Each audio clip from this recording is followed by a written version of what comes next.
Hola, ¿qué tal amigos? Bienvenidos a un nuevo video de mi canal. El día de hoy les voy a platicar de un tema bastante polémico y bastante interesante, del que a menudo no hablo mucho porque me he alejado un poco de el tema, pero les voy a hablar hoy de los outsourcing y por qué yo no estoy de acuerdo con todo, pues con toda esta mala fama que les han estado haciendo últimamente. Yo en mis prácticas estuve en un área que se llamaba, bueno, era todo lo relacionado al empleo. Ajá, y llegaba las personas conmigo y me decían, ¿sabes qué? Es que estoy buscando trabajo y no encuentro trabajo. Entonces nosotros, los practicantes y vamos a decir que los encargados de ahí del área, pues teníamos como los contactos de todas las empresas y decíamos, ok, tú no puedes buscar empleo por tu cuenta o no encuentras empleo o a lo mejor no cuentas con los medios. Mira, aquí hay una compu y yo te enseño cómo buscar en plataformas de empleo. Yo te contacto, yo les llamo y les digo, ¿saben qué? Están buscando un abogado, yo tengo un abogado aquí, cumple con el perfil, te lo mando. ¿Sí? Hacíamos ese tipo de cosas. Incluso preparar a la gente para buscar empleo. Llegaban las personas y nosotros, así como Rocky, les sobábamos los hombros. Vamos, vamos, campeón, tú puedes. Ese tipo de cosas, ¿no? Entonces, yo conocí, ese fue mi primer contacto con los outsourcing, porque por supuesto que se tiene contacto entre lo que es la secretaría, que es el órgano regulador, y lo que es el outsourcing, por supuesto. O sea, hay una relación estrecha. Aquí los outsourcing están regulados por lo que es la Ley Federal del Trabajo, ¿sí? Y todo lo que conlleva. Y eso a su vez depende pues de todas las regulaciones que tiene la Secretaría de Trabajo y Previsión Social. Más o menos ya se hicieron como una idea, ¿no? Después de eso yo me separé todo, comencé a practicar otro tipo de prácticas, todo ese show y bueno, el chiste es que terminé trabajando como generalista de recursos humanos, ¿sí? En una empresa. No puedo decir nombres, no puedo decir pues más al respecto, ¿no? El punto aquí es que nosotros utilizábamos el outsourcing, ¿sí? Yo ya tenía la experiencia de tener contacto con el outsourcing, pero nunca lo había utilizado, nunca había utilizado sus servicios hasta que fui generalista de recursos humanos. Aquí les voy a enseñar algo. Vamos al pizarrón. Organización, vamos a decir que normal, tradicional, vamos a decir que hay una gerencia general y se separan los departamentos, ¿sí? Prácticamente en todas las organizaciones que conozco, tradicionales, pues, se divide así, ¿no? Y está a lo mejor, por ejemplo, el departamento de contabilidad, donde están los contadores, todo este show, a lo mejor nóminas, ¿sí? Está recursos humanos, está a lo mejor todo el departamento que hace los temas, no sé. Imagínate si es una empresa, por decir algo, automotriz o mecánica o de tecnología, pues el departamento de ingeniería o de desarrollo, el departamento de diseño, está el departamento de mercadotecnia, etcétera, ¿no? Son varios departamentos. El error que yo te decía al principio, se dice que el outsourcing es un mecanismo de subcontratación y sí y no. Aquí les va. Fíjense, en México existen muchísimos outsourcings, ¿sí? Muchísimas empresas o compañías de outsourcing que lo que te venden son los servicios. ¿Pero qué servicios te venden? Ah, pues te venden, por lo general, se enfocan al tema de recursos humanos o de capital humano, depende cómo lo manejen en esa organización. Pero ¿es realmente malo? Fíjense, el tema aquí es que todo el trabajo se tiene que apegar a la Ley Federal del Trabajo, ¿sí? Eso es la máxima ley, porque es una ley federal, ¿sí?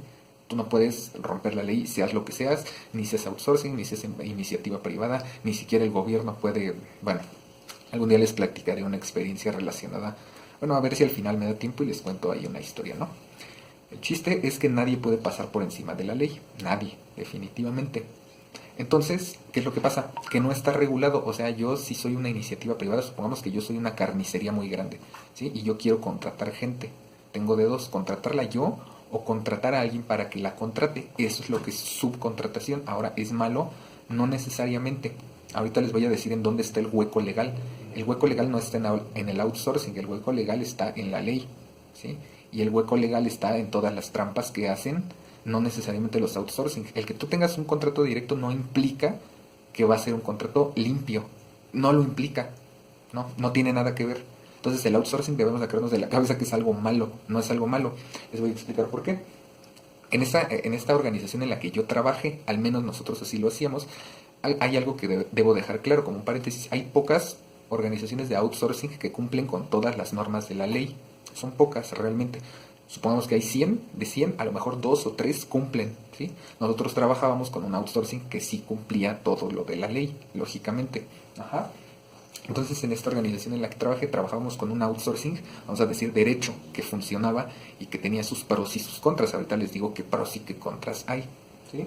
El punto aquí es que dentro del departamento de recursos humanos, que es del que yo tengo experiencia, junto con lo que es contabilidad y nóminas, por la cercanía que teníamos, ¿no? De que de repente pues yo les daba los recibos de nóminas, ese tipo de cosas, y pues yo tenía que saber algunas cosas, ¿no? En recursos humanos yo hacía varios procesos, yo cumplía con varios procesos, no nada más haces una cosa, haces varias cosas.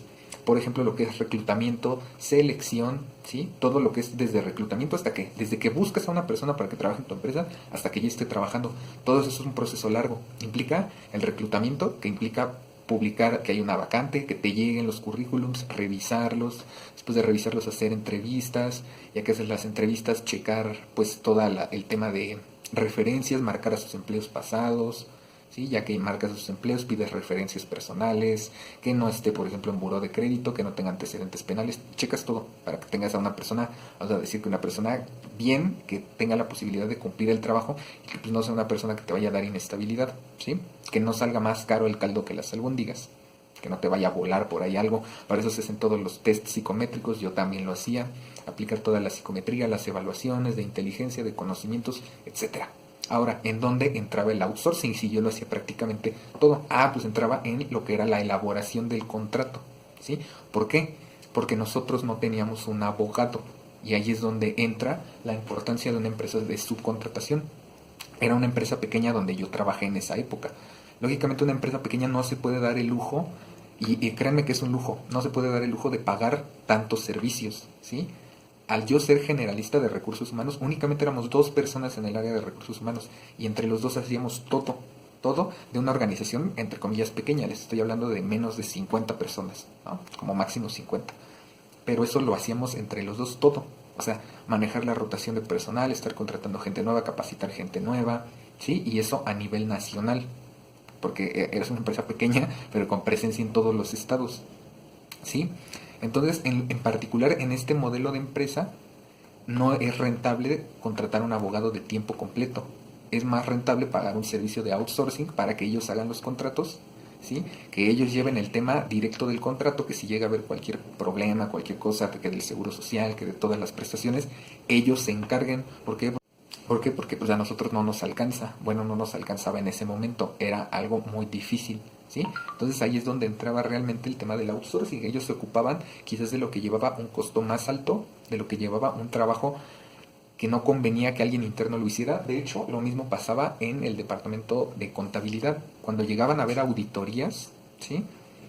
Ellos iban a la organización a hacer toda esa talacha. Únicamente en el área de contabilidad y de nóminas había otras 2 personas, pocas para todo lo que se tenía que hacer, porque pues se facturaban, se hacían un montón de cosas, se compraban, pero también se gastaba y eran cantidades muy altas y era un montón de papelería, eran un montón de productos porque se comercializaba, por un tornillo tienes que facturar, entonces es una lata, es un rollo muy grande. Entonces no convenía tener a 10 personas trabajando ahí, sino que conviene tener a 2 personas que se encarguen de lo general, que reciban a otras 2 personas cuando hay que hacer auditoría y que se avientan toda la talacha, todo lo que hace un despacho contable. De hecho, un despacho contable, eso es lo que hace un tipo de outsourcing, que es un tipo de subcontratación, no trabajan directamente para ti, tú pagas el servicio, ¿sí? Lo mismo con temas de reclutamiento. Hay outsourcing que se ocupan únicamente del reclutamiento. Vamos a suponer que tú tienes el mismo ejemplo, tú tienes una carnicería, ¿sí? Pero tú eres el dueño de la carnicería y tu carnicería crece. Y vamos a pensar que ahora necesitas 10 personas, alguien que corte, alguien que maneje tu coche, alguien que haga varias cosas. Necesitas 10 personas. Tú no lo puedes hacer todo, pero ya creció el negocio. Entonces, ¿qué te conviene? Tener un departamento de recursos humanos en tu carnicería de nada más 10 personas, o sea que de 10 personas, uno sea recursos humanos, ¿le vas a pagar el sueldo mensual durante todo un año?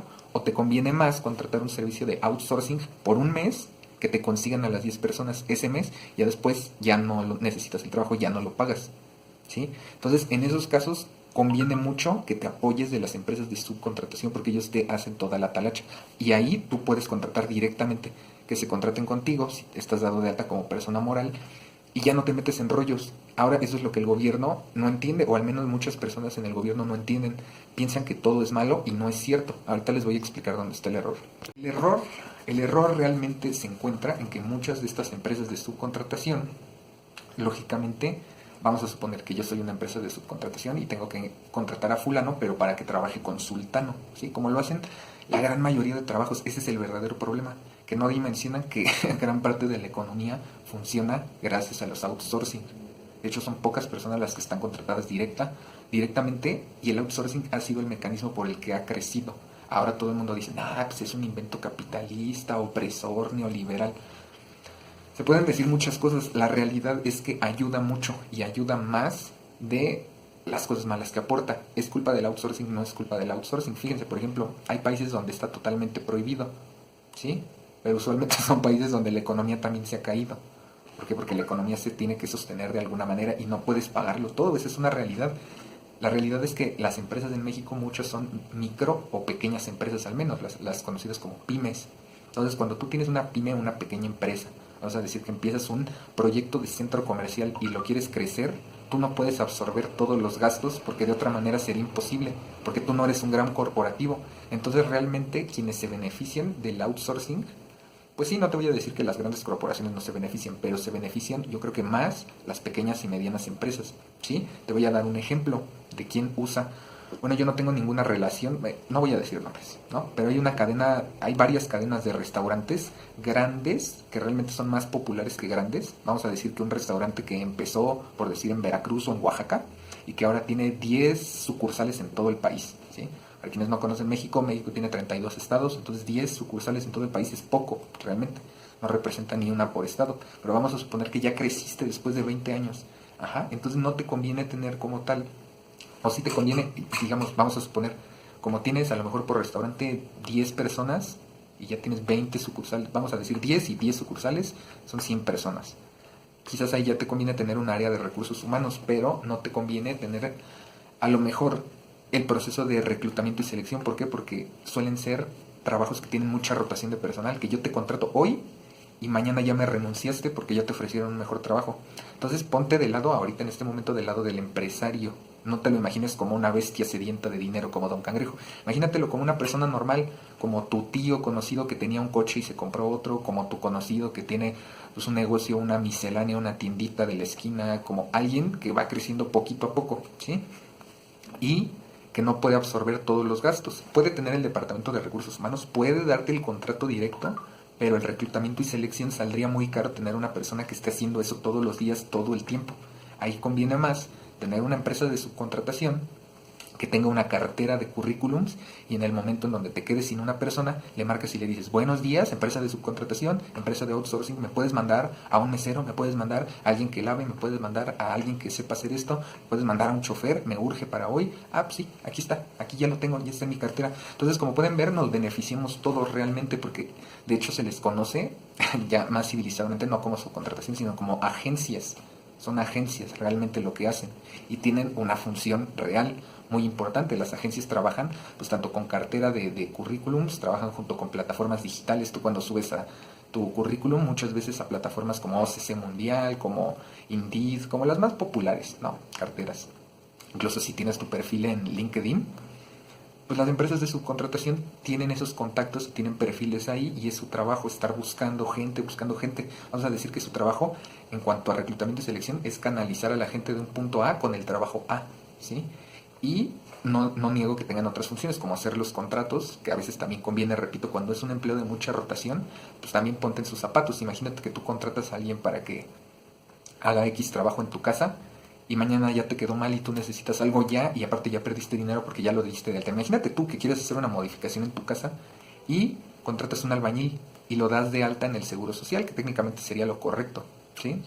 Lo das de alta en el Seguro Social por un proyecto de 3 meses. Entonces, pues tú lo das de alta y te van a cobrar más o menos como 12,000 pesos, según yo. Te van a cobrar 12,000 más el sueldo del albañil. Entonces imagínate que tú lo contratas y pasado mañana ya no llega y ya no va y te dice, ay no, yo ya no voy a trabajar, ¿no? Córreme si quieres, pero yo ya no voy a trabajar, me salió un mejor trabajo. Entonces tú ya perdiste, a lo mejor ya no le pagas su sueldo, pero ya perdiste todo lo que invertiste en darle seguridad social. Entonces, fíjense, yo aquí a lo que quiero llegar es lo siguiente. Es cierto que hay empresas de outsourcing que se pasan, ¿sí? Que no cumplen con las reglas, que hacen cosas malas, pero es cierto que son necesarias, ¿sí? Por la naturaleza de ciertos trabajos, a veces es necesario, ustedes tienen que entender. ¿sí? Yo sé que es difícil comprender y me van a decir, es que tú eres un viejo ratero, eres una bestia capitalista. Yo he trabajado bajo ese esquema y, repito, yo he trabajado anteriormente mediante contrato directo sin outsourcing de por medio y es igual de mal porque el outsourcing no es el malo. El malo es quien no respeta la ley, ¿sí? Y ahí entran los huecos en la ley, lo que se tendría que modificar, no quitar el outsourcing, sino determinar que no puede haber contratos temporales, por ejemplo, ¿sí? Entonces ese es un problema del outsourcing o de la ley, porque contratos temporales también te dan en trabajos formales, ¿sí? En contratos directos también te hacen contratos temporales, te hacen contratos de prueba, ¿sí? No te dan de alta en el seguro social, y aquí va una prueba de esto, que les voy a platicar esta experiencia rapidísimo. Yo conozco una persona que trabajó aproximadamente 30 años, más o menos, en la Secretaría de Trabajo y Previsión Social, que son los que hacen que se obedezca la ley. Pues bueno, cuando dejó de trabajar tenían que pagarle por ley ciertas cosas, que no me voy a meter en términos específicos, pero pues te tienen que pagar tu finiquito, tu prima de antigüedad, todos tus años trabajados, etcétera, etcétera, etcétera, etcétera. Si te despiden, pues tu liquidación, te tienen que pagar muchas cosas por ley, ¿no? Y pues esa persona sale de trabajar y no le paga nada. O sea, el mismo órgano regulador, el mismo, es como, o sea, es como si la policía del trabajo no obedece la ley de la policía del trabajo. Entonces, ¿qué onda? Entonces lo que tuvo que hacer esta persona es demandar a la secretaría ante la secretaría. Y le dijeron, pues sí, hazlo, vas a ganar. Nosotros conocemos la ley, sabemos que vas a ganar. Efectivamente, ganó, ¿no? Tuvo que hacer todo un procedimiento, toda una situación, pero al final pues, se hizo lo que se tenía que hacer. Entonces, repito, ¿quién es el malo aquí? Él no estaba contratado para outsourcing, él estaba contratado ante los que se supone que dictan las reglas del juego, ¿sí? Entonces no es novedad, no es novedad. Yo repito que se van a encontrar trabajos de todo tipo, pero me parece que es un error gravísimo estigmatizar el outsourcing, porque repito que absorben una carga de trabajo importante y permiten que el pequeño empresario, la pequeña empresa pueda crecer sin sacrificar tantos costos, porque déjenme decir que todos estos servicios que se pagan se facturan, ¿sí? Entonces ahí también hay un movimiento económico importante que no se está viendo, o sea, de repente, no sé de dónde sale. Considera que también quienes trabajan en el outsourcing, yo conozco gente que tuve, ex compañeros, psicólogos, que trabajan en un outsourcing, esa es su fuente de empleo. Entrevistar gente, canalizar gente, hacer un montón de cosas. En sí, el outsourcing también es una fuente de empleo. Entonces, estigmatizarlo, decir ahora cerramos todo, ¿tú crees? Mira, te voy a poner un ejemplo. Vamos a suponer que hay tiendas, supermercados, que no son tan supermercados, que son como micromercados, como pues, pequeñas tiendas de autoservicio, pero que no llegan a ser lo que es, por ejemplo, un Walmart, un Liverpool, o sea, pequeñas tiendas que apenas están creciendo, que de la noche a la mañana les dicen, ¿sabes qué? Tú contratabas utilizando outsourcing, ya no hay outsourcing. ¿Ustedes creen que estas compañías van a decir, ok, yo estaba dando trabajo indirecto a 20 personas, o sea, estas 20 personas que trabajaban en el outsourcing me trabajaban a mí indirectamente, porque realmente nada más trabajaban, digamos, 2 días del mes para mí, 2 días del mes para otra persona, 2 días del mes para otro cliente, y así se iban separando. ¿Tú crees que esta persona, o que no es una persona, no te imagines que hay así un cerdo capitalista acariciando un gato así fumando un puro jojojojo, mi dinero? No es así. ¿Tú crees que este corporativo, este grupo de accionistas, estos directores generales, van a absorber el costo diciendo, ok, estas 10 personas que me trabajaban cada 2 días, que me costaban 2,000 pesos, ahora las voy a contratar a estas 10 personas durante 30 días y les voy a pagar 20,000 pesos? No es cierto, sería 2 días, imagínate, te cuestan 2 días, 2,000 pesos. Es un decir, no, es un cálculo. Les vas a pagar 15 veces más, vas a mantener esos puestos de trabajo, no lo van a hacer. Entonces, esta gente trabajaba y vivía de esto y toda la demás gente que iba acoplándose a los trabajos van a perder sus empleos. Es una tontería, es un absurdo, ¿sí? Y ya les hablaré en otro video, por ejemplo, de la NOM 035, que es la ley para evitar estrés laboral. Tampoco tiene mucho sentido, porque si se respetara la ley ya como está, la gente no se estresaría, porque en la misma ley, por ejemplo, se contemplan vacaciones, en la ley se contempla todo. Lo primero que te recomiendo, revisa la Ley Federal del Trabajo, te vas a dar cuenta que son puras tonterías. Esa es mi experiencia, eso es lo que sé, lo que les comparto. Pueden estar de acuerdo o en desacuerdo. Yo se los platico desde mi experiencia personal en ambos lados de la moneda. Bueno, en todos lados, no nada más de una moneda, en todos los lados del dato. He estado como trabajador, como quien da empleo, como quien canaliza el empleo, como quien usa el outsourcing. O sea, he estado prácticamente en esas posiciones y yo por eso sé que sí tiene sus blancos y sus negros, tiene sus pros y sus contras, como el hecho de que no seas antigüedad, pero tampoco te descuentan todos los impuestos quizás del ISR, que es una la nota. Entonces son unas por otras y yo pienso que se debería revalorar y a lo mejor lo único que se tendría que quitar es que el outsourcing haga el contrato. Eso sería lo que yo propondría, que el contrato sí sea directo con la figura del patrón, que eso es algo de ley. No creas que patrón de, ay, patroncito, no. Se le dice del patrón a la persona moral, ¿sí? O a la organización con registro, ¿sí? A la organización, al SADCB o cualquiera de estos tipos de asociación. De asociación fiscal, a ese se le dice el patrón. Entonces, realmente, pues quizás podría ser un beneficio que ya únicamente existan estos contratos directos de trabajador-patrón, ¿sí? Y que lo demás, pues lo sigan haciendo los outsourcing. O sea, lo único que se necesita es regularlo y ya, y que se apeguen a la ley. Yo no creo que se necesite otra cosa. Pero bueno, cuídense mucho, amigos. Espero que hayan visto quizás desde otra perspectiva este show. Cuídense mucho, que estén muy bien. Nos vemos la próxima semana. Bye.